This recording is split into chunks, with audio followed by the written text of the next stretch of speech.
Hey guys, do you need some last minute, fast, fun and simple Christmas card ideas?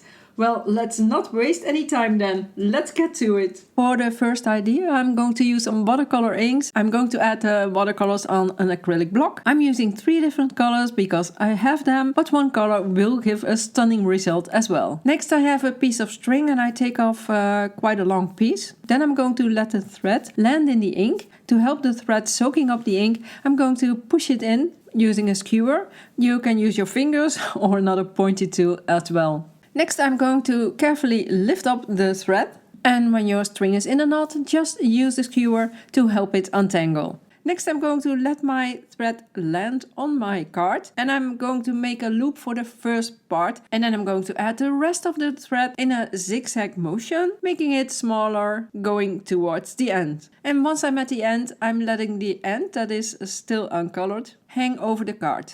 Next I'm adding a second card on top. Then I rub over it a little bit and I'm going to press it down while I'm pulling the string. And this is what you get, a really cool result. And once you turn it over, it's a Christmas tree. And next you can use some inks to make some splats for decoration. And then just add some stars and a sentiment and you're done. For the next idea, use some patterned paper, cut it into panels, add it to your card and decorate with pre-cut embellishments, and then finish with a pre-made sentiment.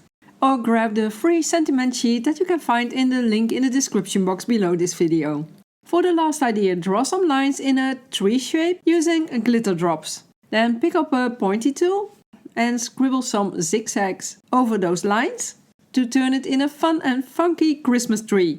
And then draw the trunk with another shiny color and look at that fun result. And to finish the tree we need some decoration, of course, using some pre-made drops and using the same color drops as a glue. And this will give you a fun, fresh and sparkly Christmas card design. But I hope these tips will help you get your Christmas cards done fast, and as always, make sure to keep on crafting!